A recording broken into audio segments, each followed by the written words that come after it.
Je voudrais également apporter une note particulière, et Madame la directrice, vous savez pourquoi je le dis,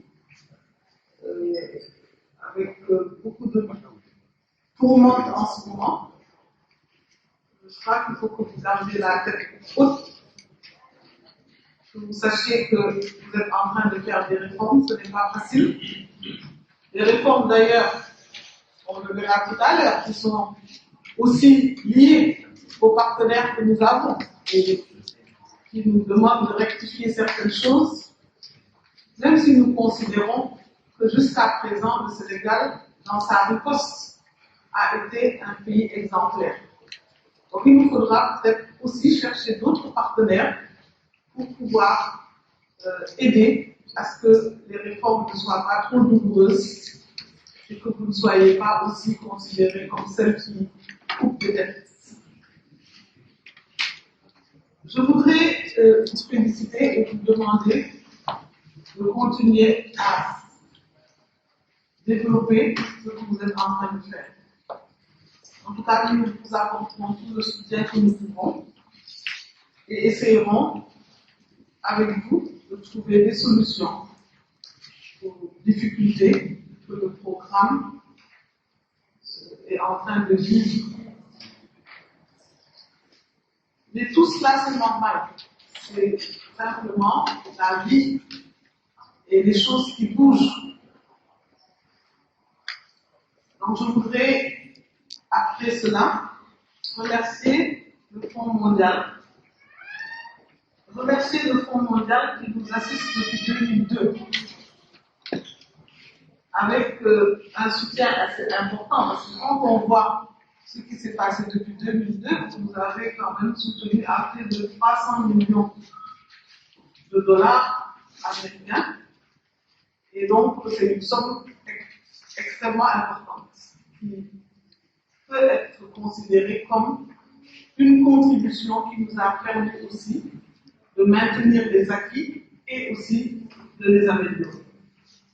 Mais récemment, vous avez prévu d'allouer au Sénégal, entre 2014 et 2017, 47,8 millions pour le sida, de dollars encore, toujours de dollars, au sida, 13,5 millions de dollars US à la tuberculose et 62,4 millions de dollars pour le paludisme. Cela a permis et va permettre de consolider tous les succès que le Sénégal a, et je ne vais pas revenir sur ces succès parce que cela va être trop long. Et je voudrais aussi profiter de la présence du Fonds mondial pour, disons, souhaiter la bienvenue à Madame Cynthia Maouzé. Je prononcerai mal tous vos noms, mais ce n'est pas grave. Je suis sûre que vous faites la même chose, sauf qu'au Sénégal, on a des noms courts. Donc, en général, les gens s'adaptent. Mais là, aujourd'hui, je vais sans doute écorcher les mots. Non, mais je voulais vous souhaiter la bienvenue.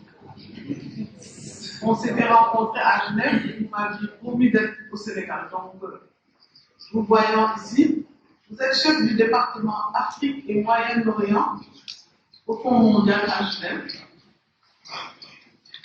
Je suis contente également d'avoir Tina à nos côtés et Francisco qui est, je crois, un citoyen sénégalais maintenant, puisque vous le voyez régulièrement. Donc, on ne pourra pas dire qu'il n'y a pas un appui rapproché du Fonds mondial. Et je vois que ça se passe très bien, puisqu'il est pratiquement intégré à nos équipes. Voilà le Fonds mondial. Et donc, c'est un partenaire important pour tous les acteurs dans la lutte contre les 3 maladies. Monsieur le facilitateur, après cette petite introduction, vous vouliez que je modère un peu ce panel. Et je vais commencer par Madame Rokhaya Guerre. Vous êtes la présidente de l'Alliance nationale de lutte contre le sida et vous êtes le deuxième bénéficiaire de la subvention du Fonds mondial. Grâce à un travail extrêmement important de la société civile, nous pouvons considérer aujourd'hui que cette approche communautaire est très très pertinente. Madame Nguer, est-ce que vous pouvez nous parler du rôle de la société civile et donc de tous les acteurs communautaires dans ce partenariat entre le Sénégal, le Fonds mondial particulièrement,